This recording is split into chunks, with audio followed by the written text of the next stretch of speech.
What's going on, everybody? Welcome back to the DFS OGs podcast presented by FanDuel. Week 13. Guys, we are running out of time here in the NFL season, but we are here to break down the entire Week 13 main slate with our favorite bets and our favorite DFS plays. I am your host, as always, Beer, joined by my boys Notorious and Head Chopper. Chop, let's start with you this week, and we'll update our standings in the Pick'em contest. But one of us had a pretty good week here, so I'm kind of tipping my hat already here. But Chop, kind of running away with this thing, so we'll look at that here momentarily. But how are you, my man? How was your Thanksgiving? How was your Week 12? I see you trying to put the jinx on me there. There's no running away. Remember, we got an extra week this year. There's all kinds of things that could happen here. But Turkey Day was good. Nice little Thursday. And then the day after, got out there and put up some lights. So got the hard stuff behind us. And, it's looking good, man. It's that time of year now. Yeah, I still have the lights to do both inside and outside. The kids are on me, man. Once Thanksgiving hits, they're attacking me. So everything's ready to go. Just waiting for some of this snow to melt. Derek, how are you, buddy? How was Thanksgiving? How was your Week 12? Yeah, Week 12, pretty terrible, but Thanksgiving was pretty good. Got to see some family over the weekend, so that was a lot of fun. Good times. Definitely didn't have any success in the bets or in DFS. So hopefully some of you out there had a little bit better week than we did. Yeah, absolutely. So hopefully you guys joined us in our FanDuel OGs contest. Again, you can find all the information for that at FanDuel.com/OG. Right there is the link to enter the contest, the leaderboard, everything you need right on one page. But if you're new, you haven't heard of it yet, or if you've been around a while, we're going to remind you of it again.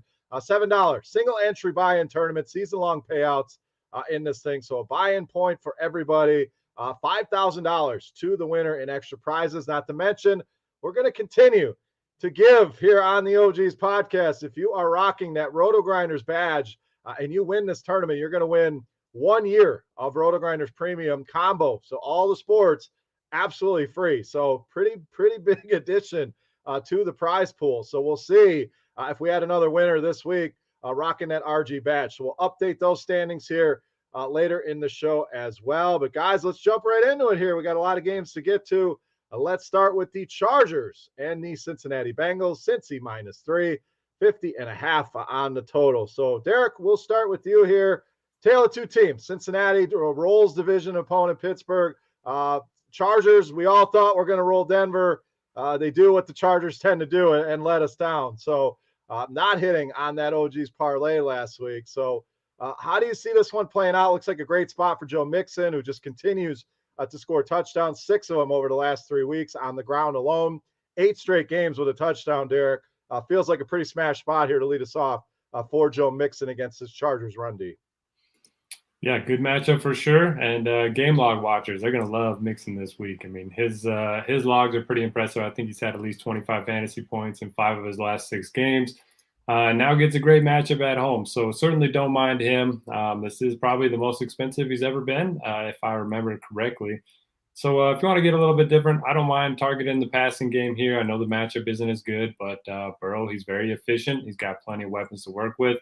You can go with Chase or Boyd, I think, or Higgins. I think both of them are in play. I'm still off of Boyd. I know he had a big week a couple weeks ago, but yeah, a lot of interesting options over there. And then you can obviously bring it back with the main guys on the Chargers. I like Eckler. I like Keenan Allen.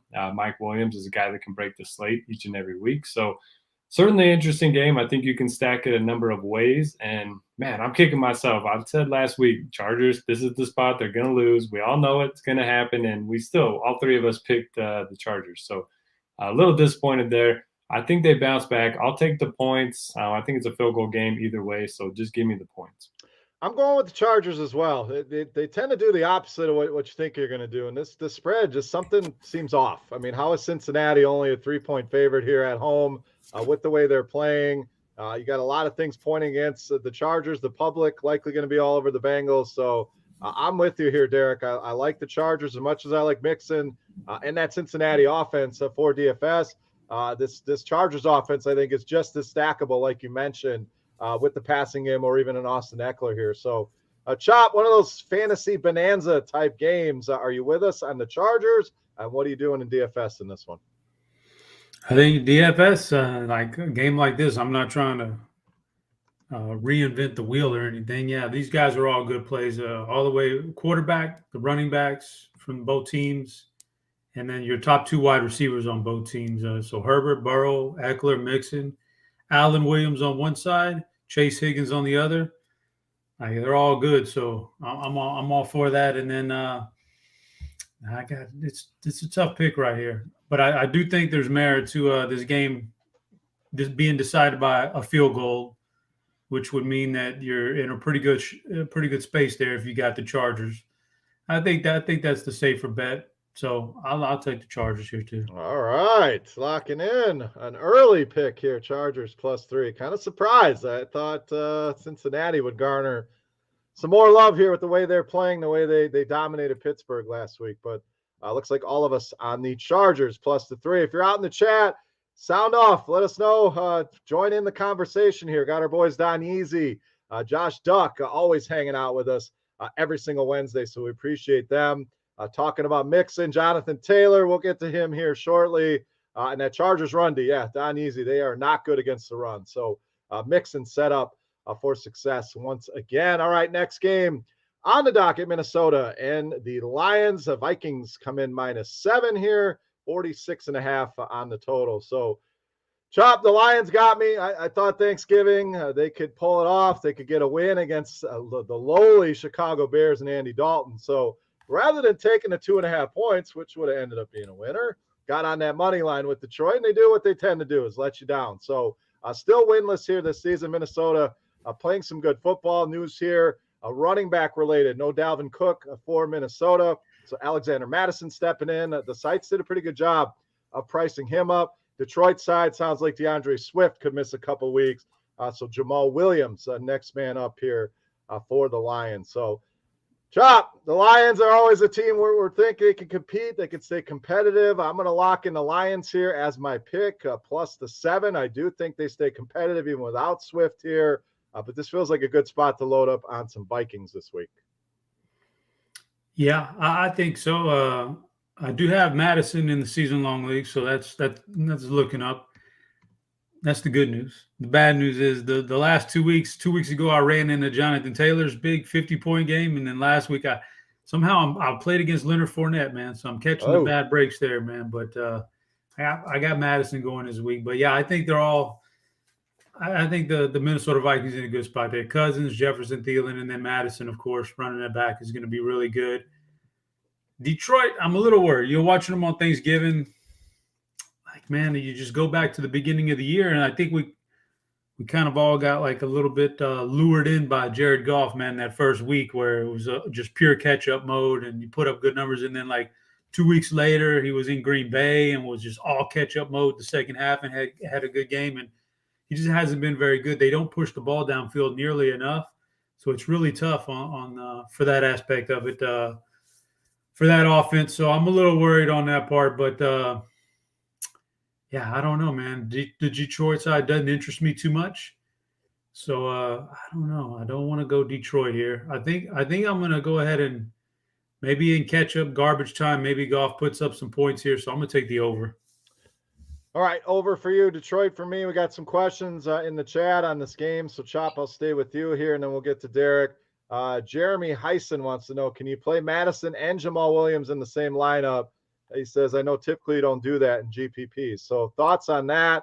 And then they were talking to Josh Reynolds on DraftKings. Saw him catch that touchdown. We know he's got that correlation with Jared Goff going back to their time with the Rams. So thoughts on the running backs, thoughts on Josh Reynolds as a cheap play this week.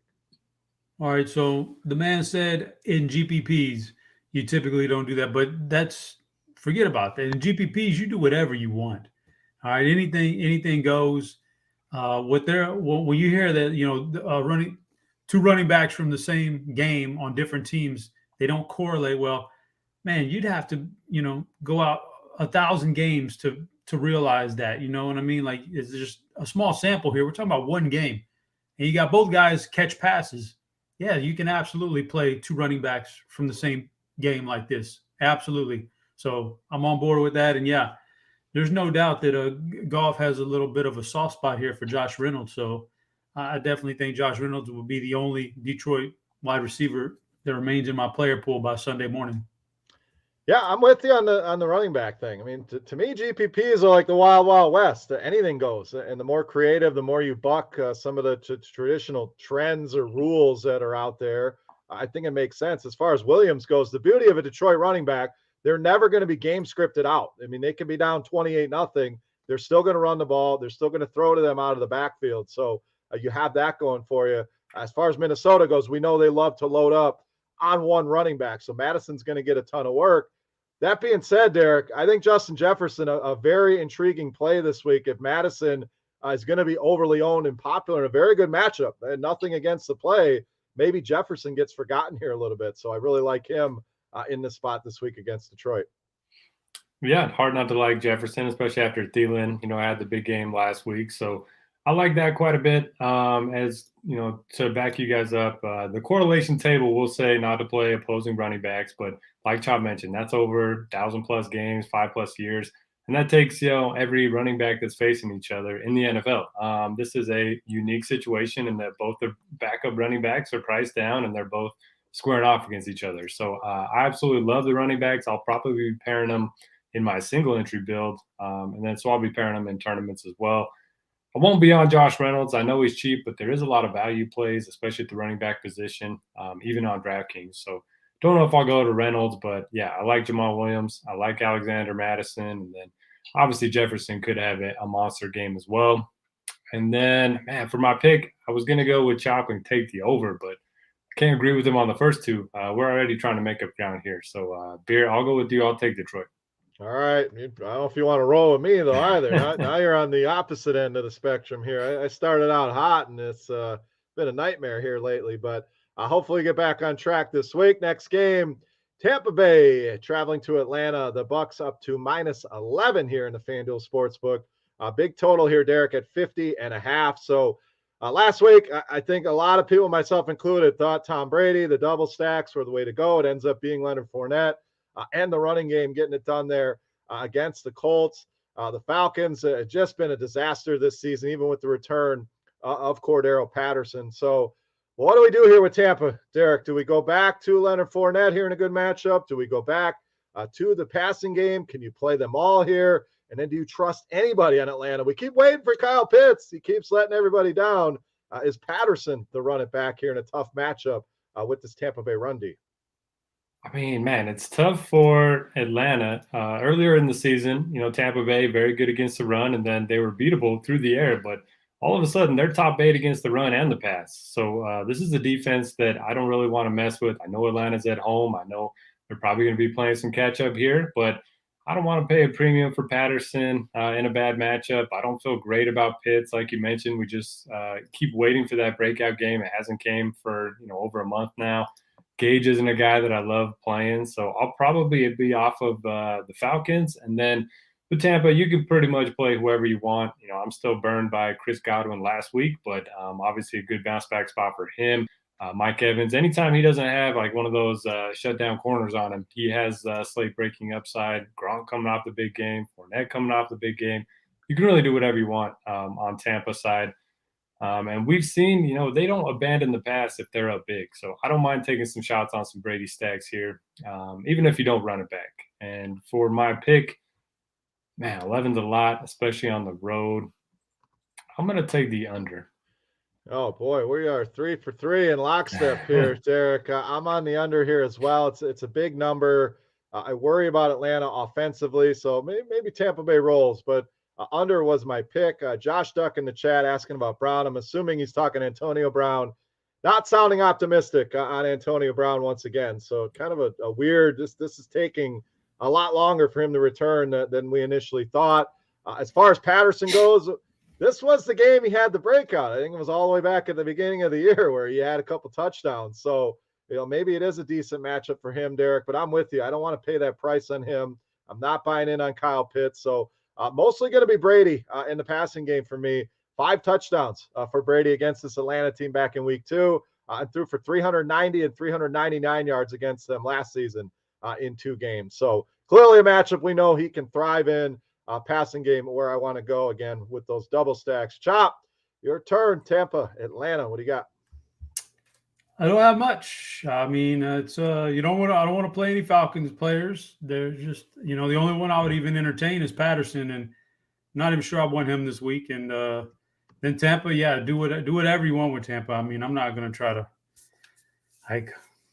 Leonard Fournette, man, 4 touchdowns last week. You just don't know. You just don't know when it's going to be his time, and they get down there on the 1, and it could be Leonard Fournette's time, or Brady could sneak it in. You just don't know how it's going to play out like that. So play them all, man. Play them all, because they're going to score points in this game. They got almost a 31 team total.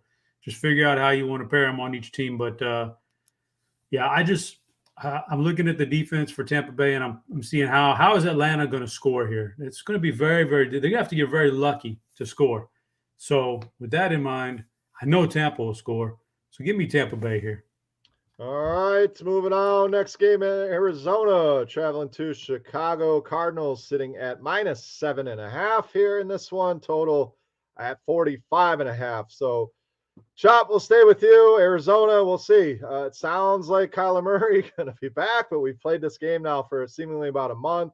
DeAndre Hopkins doesn't sound as optimistic there, but again, we'll have to wait and see. So once again, Arizona, one of those wait and see situations overall. Chicago, same kind of thing. Justin Fields back at practice, but Andy Dalton taking first team snaps. So who knows who's going to be under center here for the Chicago Bears. So Chop, the Bears, one of those teams, really tough to get excited about anybody here in this matchup. Arizona, a lot of injuries to work through here. Maybe the answer is simple, either avoid or even a James Conner play in the Arizona defense. So thoughts on this one, Chop, Cardinals and Bears? I haven't looked at the weather report this week. So closer to kickoff, I'll start looking at some weather and see what Rock tells us. But we are getting into December now, and this is Chicago. So we'll see how the weather plays out. Now, I don't even know if it's even remotely bad or good or what, but anytime you get a team like Arizona traveling from a nice warm weather environment with clean weather to Chicago in December, you gotta worry about it a little bit. So we'll check on that. Bottom line for Chicago, not interested.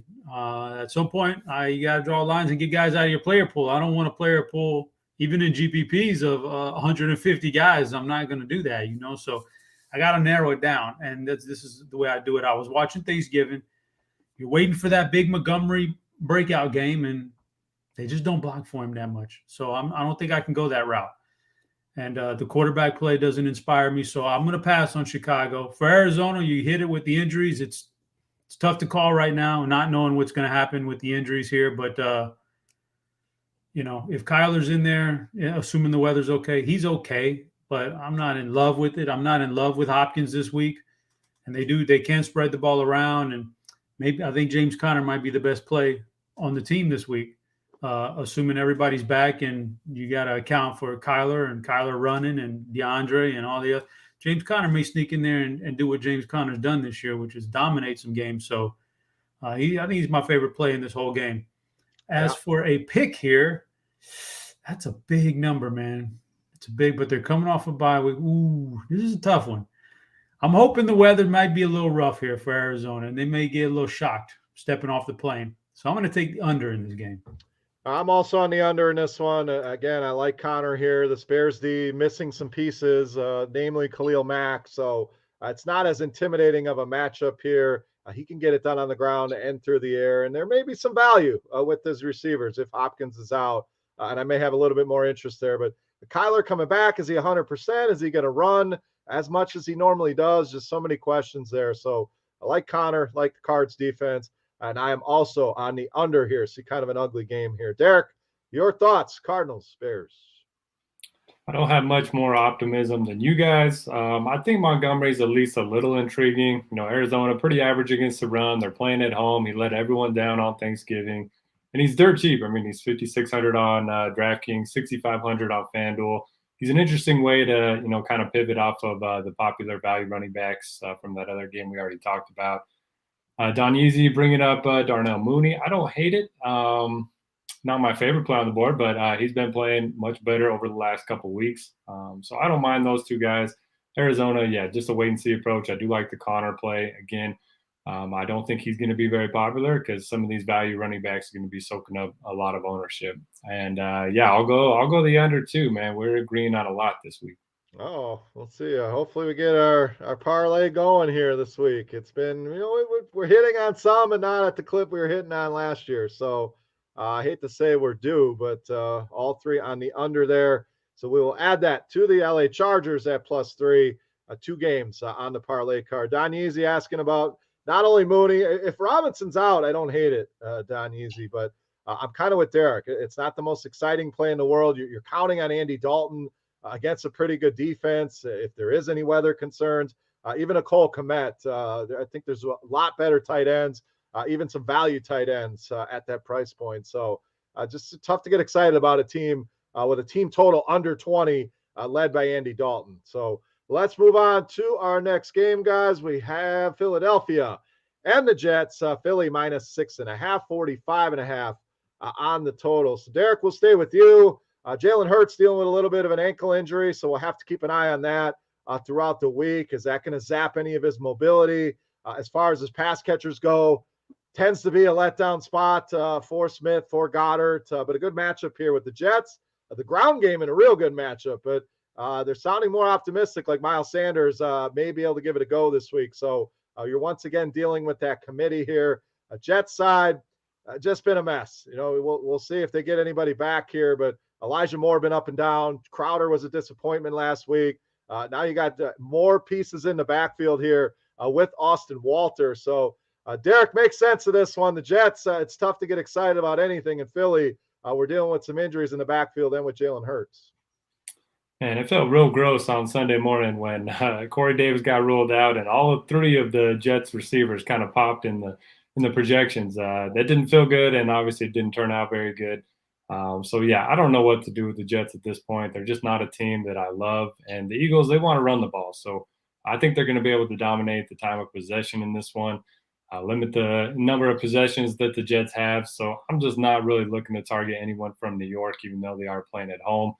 Philly side, yeah, I think Hurts is going to be fine if he's out there. I think he's going to be solid coming off of a bad game against the Giants. I know, ankle injury is obviously going to hurt his ability to run, but I think he'll be all right. And I do think that will lead to lower ownership.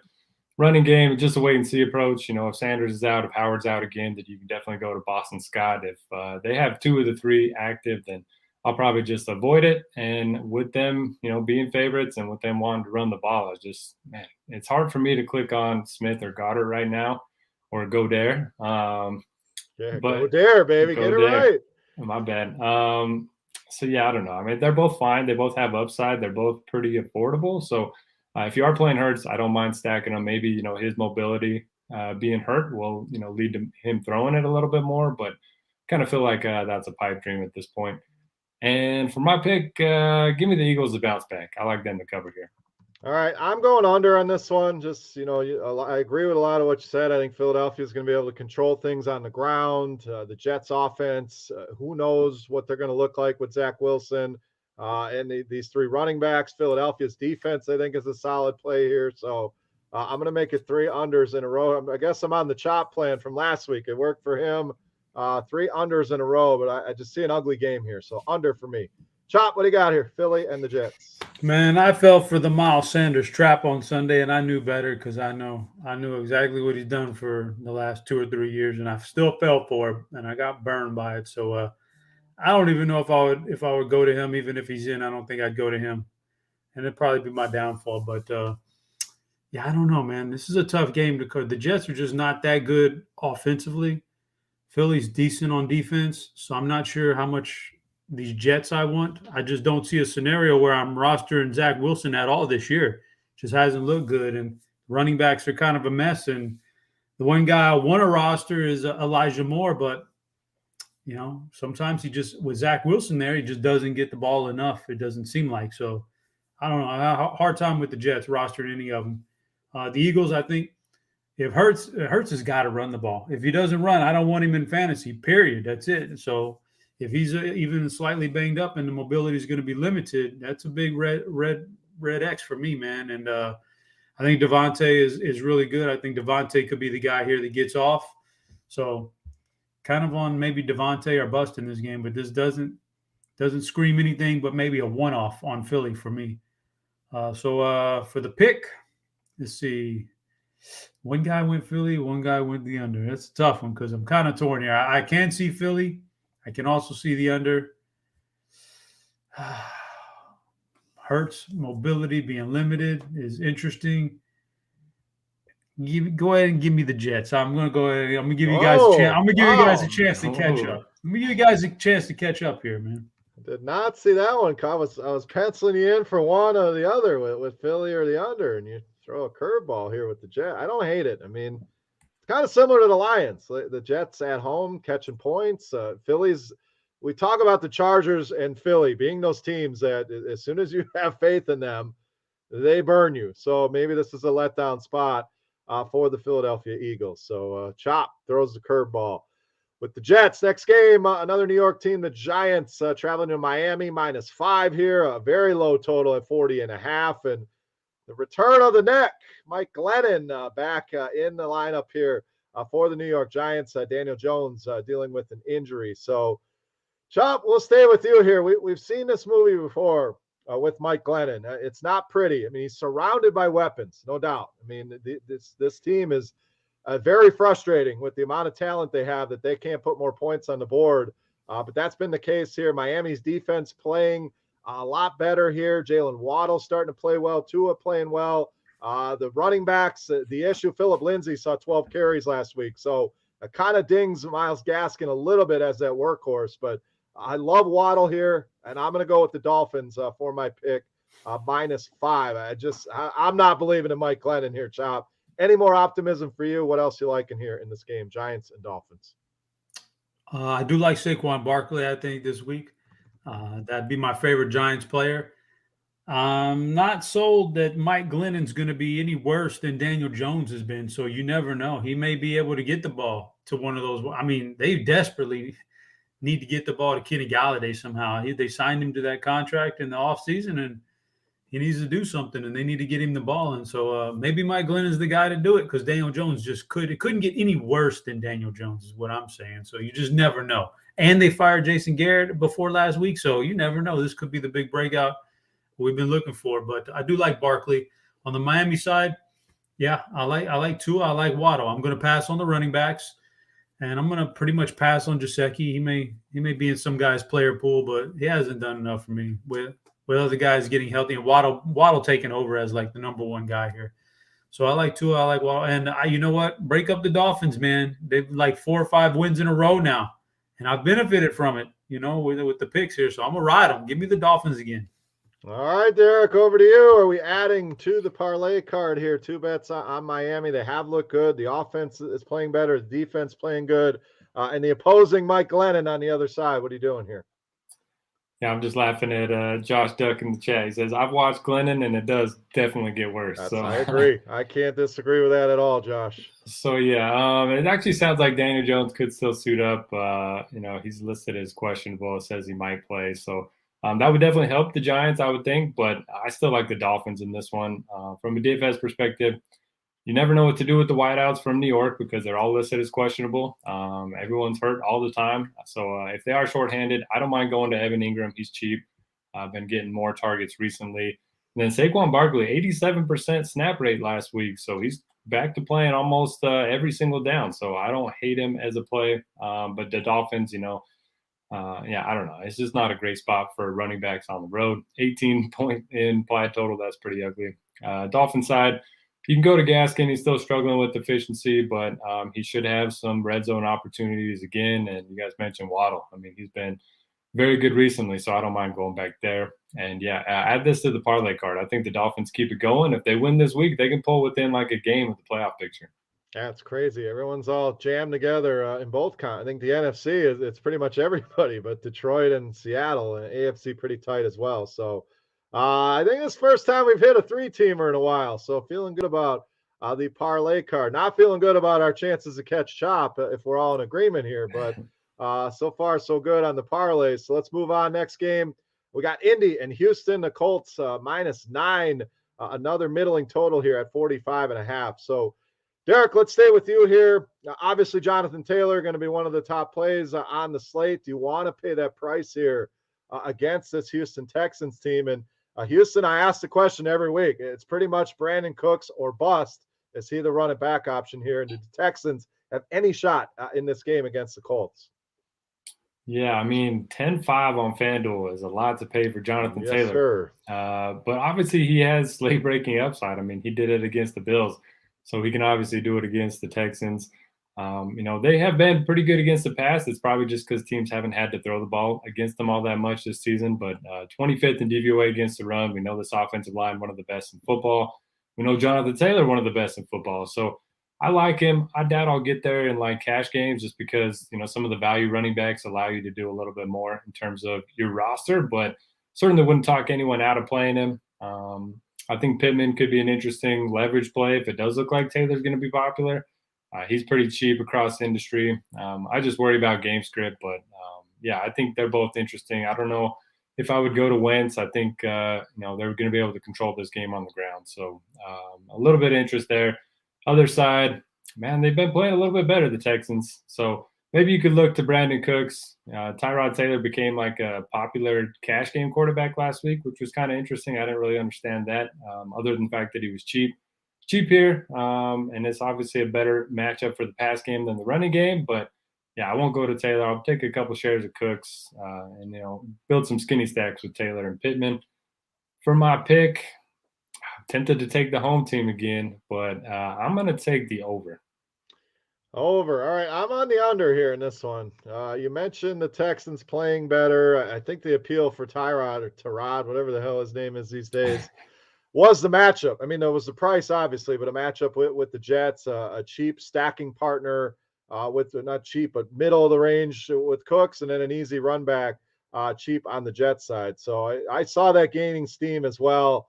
Sunday, Derek. I kind of had the same concerns that you did, but chop in the spot. Same questions. Do we want to pay up for Jonathan Taylor here? Obviously, in a good spot. We know what he can do. Is he worth the price here? And then is it Cooks on the other side? Do you just play him by himself? Or maybe you go to the Colts passing game? What do you want to do here? Colts, Texans. All right, so I got a question for Derek real quick. I might be out of the loop, and I think I know what you're talking about, but what exactly is a skinny stack?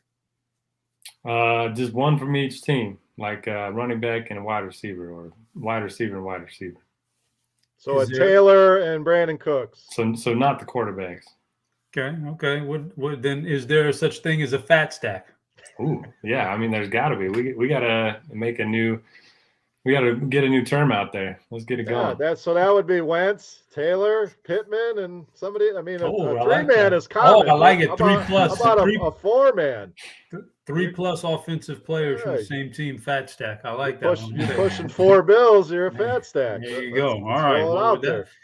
With that being said, I'm going to go ahead and say I think Jonathan Taylor is going to be one of my most owned players this week. I don't mind paying the price. There's value. You can always make it work.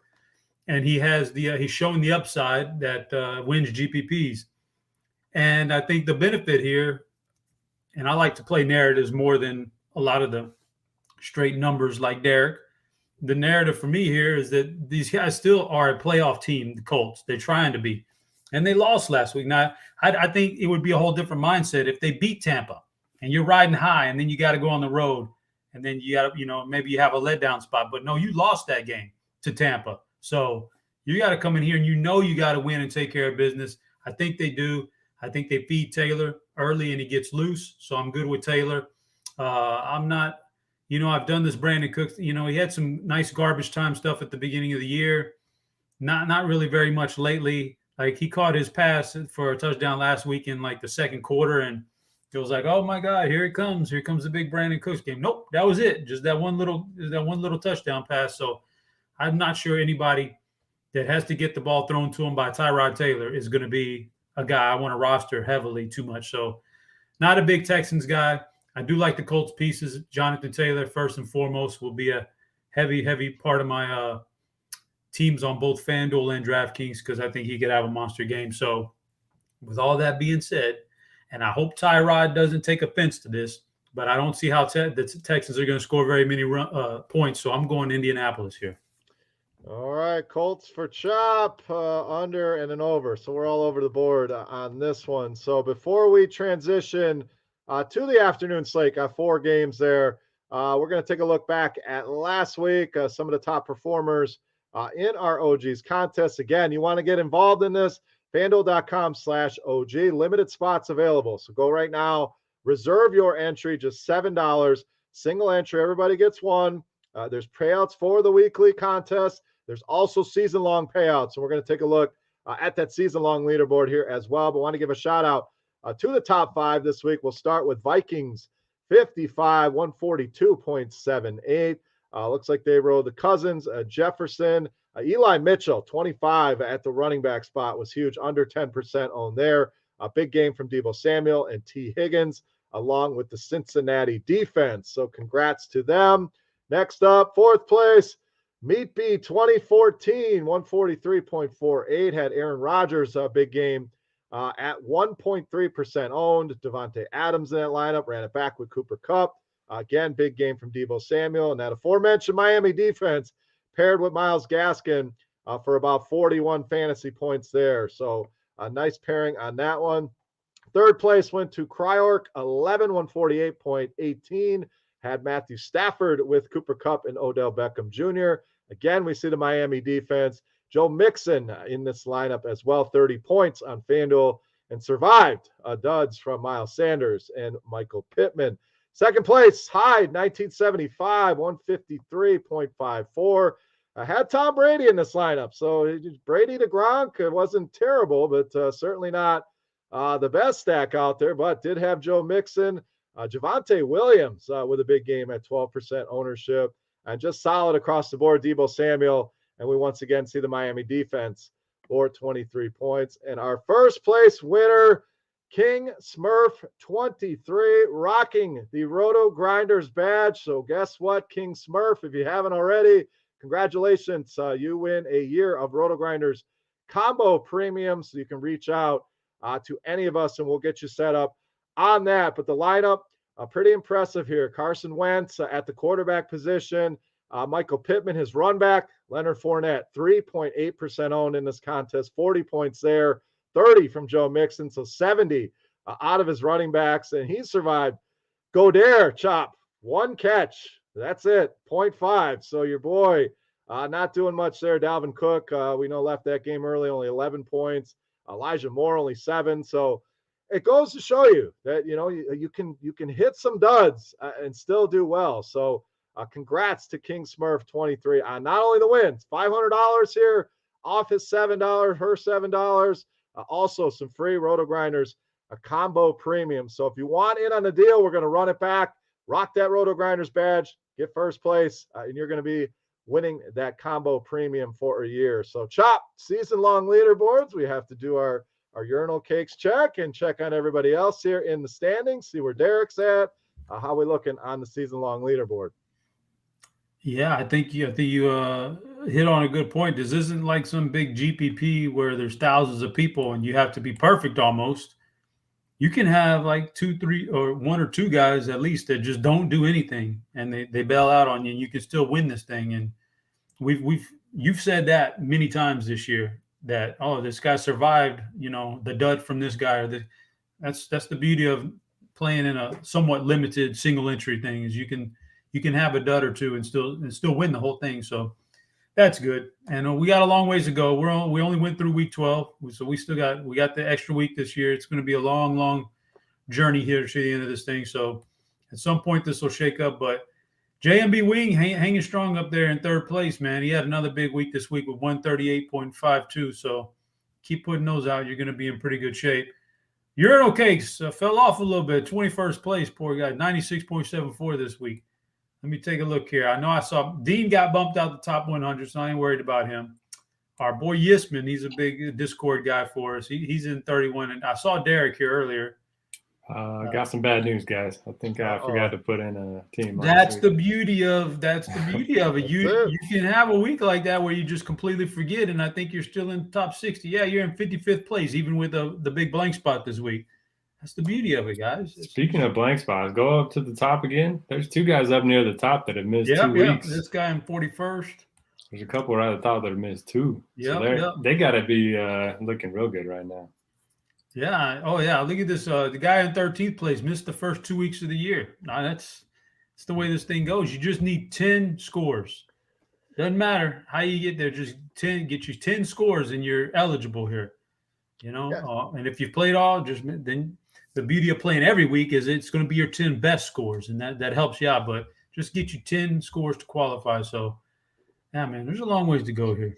Yeah, I mean, 6 weeks to go. So even if you haven't played yet, I mean, there's still your chances of winning the 5,000 maybe are a little rough, but you put some big numbers on the board. You take down one of these weeks is $500 to the winner. Combo premium is a hell of a prize just for rocking the RotoGrinders badge. So there's no incentive not to play in it, and you get to play against us. So we're going to highlight who does well here. We think it's a fun tournament. So again, it's limited spots. So go right now. Derek, you should as well. FanDuel.com/OG. Hit that reserve button, and then you're all set. You come back and you fill in the lineup later. So everything you need on that page. Play now takes you to the game. You can view that leaderboard there. And the drops are going to start coming into play. So this leaderboard, if you're down there a little ways, now's the time that you're going to make a run up that leaderboard. If you've had some down weeks, you put a couple big ones on the board, you're really going to see yourself jump up. So come and support the show. Come and support the sponsor, FanDuel.com/OG. All right, before we get into the afternoon games, we have to update our bet here. We're tracking every single pick that we are giving you guys and keeping a leaderboard ourselves. So bad news for me and Derek here. I had a rough week. I mean, 3 last week. So I obviously fell down. Derek, you weren't terrible. 6 correct last week.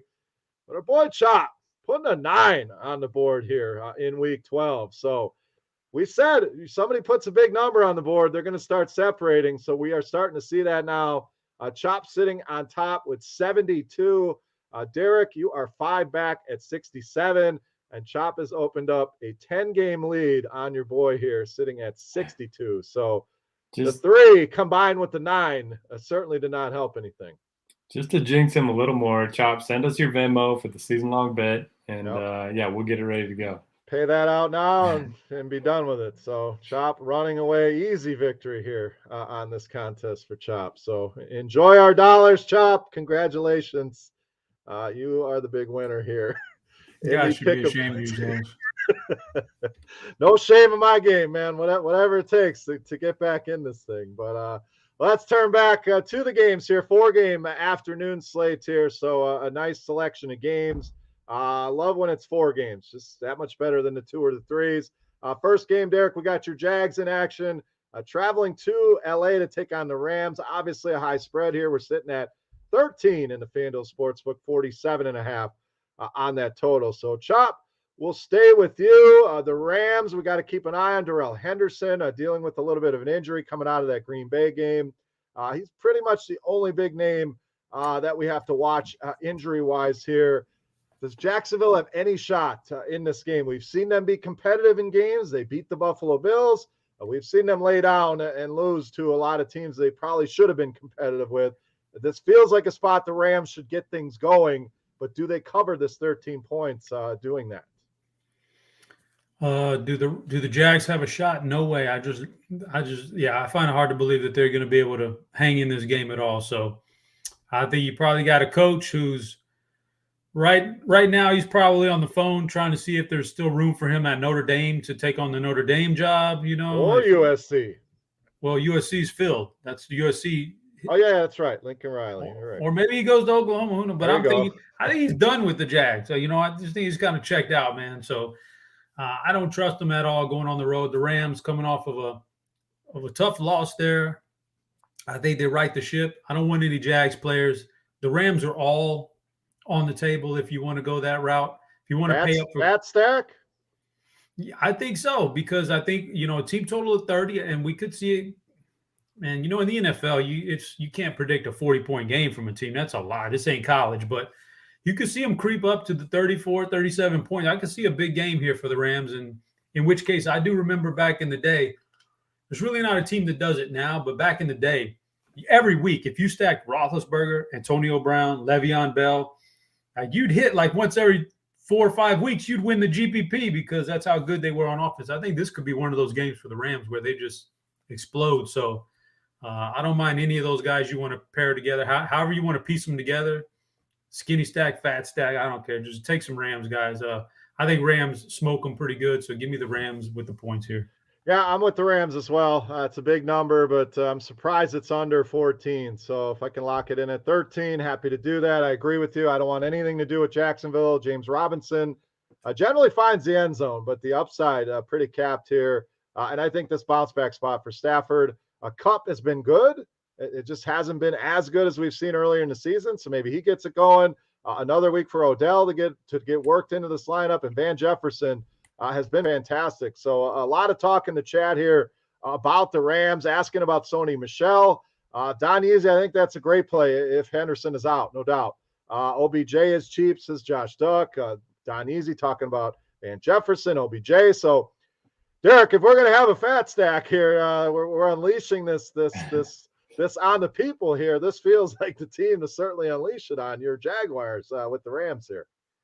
Yeah, if Henderson ends up being out, the fat stack is fully in play. Cooper Kupp's no longer 10,000 or whatever he was a couple weeks ago. And, yeah, you can beat the Jags pretty much any way you want. So I like Cooper Kupp. I like the running back, whether it's Henderson or Michel. Stafford's obviously viable as well. Jags' worst pass defense in the NFL. And I agree with you guys. I'm not playing anyone from Jacksonville. I will also be taking the Rams. But, Beard, I mean, you're finally hopping off the Jags. What are you doing? Wow, you can only get beat down so many times, and you lose your enthusiasm here. So I wanted to see if you were going to bet them on the money line here. What we got? Plus 470 looking like? Yeah, I'll pass on that. Oh, I mean, who would have thought they would beat the Bills? Who knows? Maybe they shocked the world here. Give me the minus 650 for the Rams. Are you locking in Rams minus 13, or are you hitting the total then? Yeah, give me the Rams. All right, that's the 4th edition here. We're building speaking of fat stacks, we got a fat parlay going here. So I will recap that at the end, and we'll see if we're going to add anything more to it. Next game, this one should be fun. Pretty high total here, Derek. Washington and the Las Vegas Raiders. We're sitting at Las Vegas minus 2.5, a total at 49.5. So big story here, looking doubtful for Darren Waller of the Raiders. So Foster Moreau looks like a cheap tight end option for you. Washington side, McKissick looking questionable at best. So maybe Antonio Gibson gets more involved in the passing game. He looked great in that game against Seattle, but if McKissick's going to be out, he could be in play here. And an interesting stat here, and obviously small sample stuff, but Tyler Heineke's best game, in fact, 4 of his best games this season have all come on the road. That has paired with Terry McLaurin. His big games have come in that same scenario. So just an interesting stat I saw today. But Derek, a fun game here. There's value. There's stacks you can go to. There's cheap pieces. How are you handling this one, football team and the Raiders? Man, I just can't get the Raiders right for the life of me. I thought the Cowboys would smoke them, especially after Darren Waller went down. And then that obviously wasn't the case on Thanksgiving. So they picked up another surprising win. I'm still not high on this team, overall. But if Waller ends up being out, you can look to Moreau. Obviously going to be, big uptick in target share for Hunter Renfrow as well. Pretty tough matchup for Jacobs, so I'd rather stick to the passing game there. And Washington, man, Taylor Heinicke, just an easy guy to root for. He's like a super grinder, and he's very humble, in all of his interviews. So I like him quite a bit. I probably won't be using him for DFS, but an easy guy to root for. I like McLaurin as sort of a one-off in this game. I also think, Gibson is in a really good spot. Vegas pretty average against the run. And just to go with my pick, I like Washington to win in this spot. So if that's going to happen, I think they're going to get it down on the ground, and that's going to be with Gibson. So give me Washington plus the points.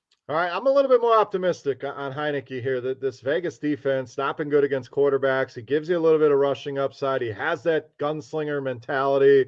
You got Logan Thomas back. If Gibson's going to be utilized as a receiver, I just like his weaponry here against this Vegas team. So, Chop, I really like the stack here with Heinicke and McLaurin. Gibson, I think, will be popular, so it's a way to maybe get off of that. I also like Gibson, as even a cash game type play.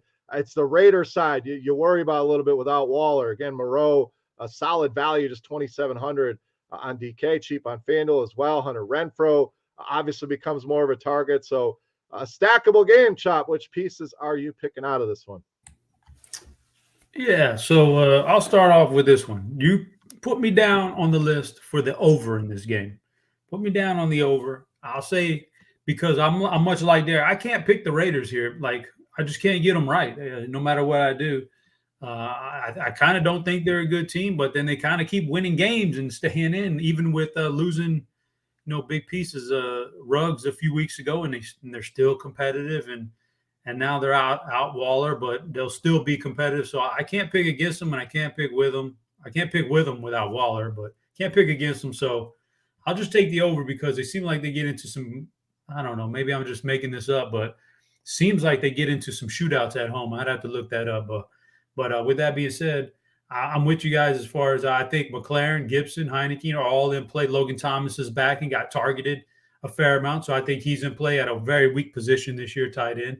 On the flip side, Carr just keeps delivering 300-yard games, man, getting you the bonus on DraftKings, and his price really doesn't climb up very much higher than it is right now. So Carr and pair him with somebody, Renfrow or Foster Moreau is going to be a popular cheap play, as he should be. So, yeah, I like the over in this game, and I think there's the only thing I'll caution against, I won't be taking a running back for the Raiders. That's the only thing that's scratching off my list is a running back for the Raiders. Yeah, I'm with you. It's tough to trust Jacobs right now with as much work as Drake gets, and maybe he gets more involved in the passing game. Hell, maybe both of them do, but without Waller. But tough to go there. I'm going to go under on this one. I'm not as optimistic on a shootout here. I get what you're saying. These defenses have certainly disappointed this year, but that's a big number here for two middling offenses. We talked about Heineke. He's been good, but he's also been bad in spots. Carr, the same way. They look great against Dallas. But they're one of those teams that can certainly disappoint as well. So I'm going to go under that 49.5. Next one, Chop, will stay with you. Baltimore and Pittsburgh. Ravens -4 in this one. Total sitting at 44. So Baltimore survived. Lamar Jackson was awful. A lot of interceptions in that game. They got the win. Pittsburgh just went and got throttled by Cincinnati. So Chop, which one kind of rises up here? Baltimore, yes, they got the win, but it wasn't pretty. Can Pittsburgh respond here in division? Or they just sticking a fork in them? We talk about Dusty Ben. Maybe it's Dusty Steelers here. Or Baltimore just roll them. What do you got here? Baltimore and Pittsburgh. Ben is so bad, man. He's just so bad. So I Terrible. just can't. He just drains the life out of this team. Yeah, it's unfortunate because they got the weapons. They got the running back and the wide receivers and a good defense, but he just drains them. So definitely can't touch that side of it. But against the Ravens, they're tough. They're a weird defense because they will give up. They will give up some big games, but generally speaking, they're a pretty solid defense. So not sure I'm in love with Najee Harris here, and I definitely not in love with the wide receivers with Ben trying to get him the ball. So Pittsburgh side is tough for me. The Baltimore side's a little easier. I think Lamar is fine. I think he'll run a little bit more this game, and that'll boost up his value. You can go to Mark Andrews. I think that's his most secure target, and I wouldn't trust any running backs for Baltimore. So, I just think maybe the Mark Andrews stack is looking pretty good. Wide receivers are kind of – Marquis started off good, but Bateman's in there now, so he's kind of taken away a little bit. I'm not sure I like that those guys dueling it out either. So, with all that being said, I think that Pittsburgh's defense pretty good. Baltimore's defense pretty good. Big Ben pretty bad. So go ahead and give me the under in this game. Give me that under. I am also on the under here. I hate to be on the same thing with you, trying to make up some ground, but I agree completely. There's not a lot I like in this game. We're getting questions about Bateman. He's fine. Freiermuth dealing with a little bit of an injury. If he's in there, he's fine. But this one could be ugly. That's all. In division. So I'm kind of staying away from this one. I see an ugly game. That leads me to an under. So. Derek, your thoughts here, Ravens and Steelers. Don't like this game one bit from a DFS perspective. The only player I would look to for Baltimore is Lamar Jackson. And then on the other side, you could maybe bring it back with Deontay or Najee Harris. They kind of feel like they're cheaper than usual. And Baltimore, they do struggle against the pass. They're good against the run. So maybe Johnson can get 15 targets. Maybe Najee gets, double-digit targets. But I'm not looking to load up on this game by any means. And man, it feels like the under, that was going to be my pick, and I guess I can't go away from it now. So we're making a Christmas shopping parlay. So if we hit this, everyone's going to be able to buy extra presents for those kiddos. Yes, you will. I mean, we're talking a 5-teamer here. We still got one game to go, so we'll see. We're getting crazy here this week. Last game, San Francisco and Seattle. Niners sitting at -3.5. Total sitting at 45.5. So, Derek, wrap us up here. The Niners been looking good. Seattle, not so much. Another ugly performance with Russell Wilson. The whole DK Metcalf not getting many targets. Tyler Lockett looks great in the first half, then disappears. The running game been non-existent. So I'm going to lock in the Niners here. The way they're playing on both sides of the ball, I know we're missing Deebo Samuel here. So more opportunity for Brandon Ayuk, more targets for George Kittle. I think it even helps out a guy like Elijah Mitchell not having some of those carries and jet sweeps taken away by Deebo Samuel. So looks like we may have some weather issues here. It's early in the week, so not going to dig too much into that. But I am locking in the Niners here, Derek. This Seattle team just looks terrible right now. They look bad, and shout out to Adam Levitan of Established to Run. He went back and did some digging, and he noted the exact time when DK Metcalf talked about the foursome with Russell Wilson's wife or whatever. And since then, he's had like 8 targets in 3 or 4 games. So maybe there is something to that. I mean, it's mostly a joke, but I mean, he's clearly not getting the targets that he used to get. So Wilson doesn't look right. The running game, I don't want to trust Collins or Dallas. So I would maybe, look to Lockett a little bit. I think, he's interesting at the price point, but yeah, I don't have a ton of faith in the Seahawks as a whole. And then I agree with you. I like Mitchell and I like Kittle for San Fran. So I'm going to take the under just because I don't want to add yet another to the parlay card. Yeah, we don't need a 6-teamer. Now you're talking fat to obese stack, whatever you want to call it. So, Chop, finish us up here. Seattle looks terrible. Niners look great. Are you bucking that trend here, playing some Seahawks, or how are you handling this one, Niners and Seattle? No, not playing any Seahawks. They're terrible right now. They're absolutely horrendous. And I keep thinking Russell's Russell's done this thing his whole career where no matter how bad his team is, he still keeps them competitive and chance to win at the end again. He's just not doing it this year. They're just really bad. So, no, Niners playing pretty good. Got themselves a nice running back there, Elijah Mitchell, man. So, and Ayuk, this is an Ayuk game if I've ever seen one right here. This is about to happen for him. So get ready for the Ayuk blow up. Love it. Can never play Garoppolo. I don't give a damn who he's playing. Not going to play Jimmy G, but Ayuk is fine. Yeah, I'm with you. I think I'm with Beer on this one. Frisco, I can't. Russell just looks so bad. He's been their offense, period, for like so many years, and he's just not playing well. Maybe it's the finger, I don't know, but he's not getting it done, so they're not getting it done. Give me the Niners. All right, Niners it is. So let's recap here. We're done with the analysis. So it looks like a 5-teamer that we are in agreement on this week. So maybe you break that up to a 2 and a 3. I don't go crazy with. I mean, the parlays are fun and all, but generally not very good for the pocketbook. We'll say not plus EV. So, Derek, can you send these out from the OG's account? But games that we agree on here to wrap it up. We all like the Chargers +3 in Cincinnati. We're all on the under in the Arizona-Chicago game at 45.5. We're all with Miami -5 against the Giants. We are all on the Rams -13 against Jacksonville. And we all agreed on the under 44 in the Baltimore-Pittsburgh game. So, Chop, it's got to be music to your ears to hear all these agreements. So when you're riding the nice little lead there in our contest. So final thoughts for the people here, Chop, week 13. What do you got, buddy?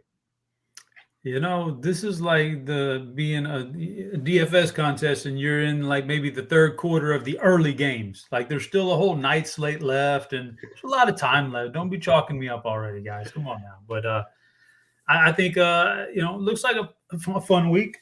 I don't know. It's a weekend after Thanksgiving. We had a lot of activity, so now it kind of calms down a little bit. I'm looking forward to a little college football on Saturday, some championship games. Shout out to Michigan getting there past Ohio State. Man, I didn't think that was going to happen. So it's going to be a fun day Saturday and followed up by a fun day on Sunday, and can't wait. Yeah, looking forward to that. Michigan's kind of my backup team. I'm loyal to my Badgers, no doubt. The wife works at University of Michigan, so they're always. Hey, your Badgers, man. Let me tell you something. Oh, They got a 17-year-old boy right there running for. He's running over grown men. 17 years old. They're just wait till that guy. Wait till next year. Next year's your year. they broke my heart, Chop. I was probably heading to Indy. Michigan, Wisconsin, Big Ten championship. Bags were packed. My buddy already had tickets, and yeah, they can't even go and beat Minnesota. So no Big Ten championship for this guy, but looking forward to it, no doubt. Alabama, Georgia. I mean, there's going to be some fun games on Saturday. So, Derek, final thoughts here for the people, Week 13. What do you got? Yeah, I mean, don't forget my Utes. If they win this week, they'll be in the Yes, Pac-12 sir. championship. So, yeah, after their start to the season, anything's gravy at this point. Hey, But yeah, thanks for My watching. Cougs in the AAC championship, Derek. Come on now. We're all in there. We're all in there. Oh, except the Badgers. My bad. Next year. Next year. I also saw a tweet, the NFL version of Top Shot is going to be out soon. So excited for that. Maybe you guys can get some packs this time around. That'd be nice. Since I got skunked on every pack drop that's happened in Top Shot, but nice little refresher there for the NFL. So looking forward to that as well. Looking forward to these games on Sunday. Thank you everybody for listening. Hopefully you guys enjoyed the show. That 5-teamer, we'll see. Maybe let one ride, like Derek said. A little Christmas coming early here from the OGs. And make sure you guys are heading over to our OGs contest on FanDuel, FanDuel.com/OG. All the information you need right there. Go and support the sponsor of the show. They also great sports book, tons of different offerings there, single game parlays, casino, everything you need right there. Thank you to FanDuel for sponsoring the show. For Notorious, for Head Shopper, I Am Beer. We are the DFS OGs. Thank you so much for watching, for listening. Best of luck this week in your contest, and we'll catch you next week.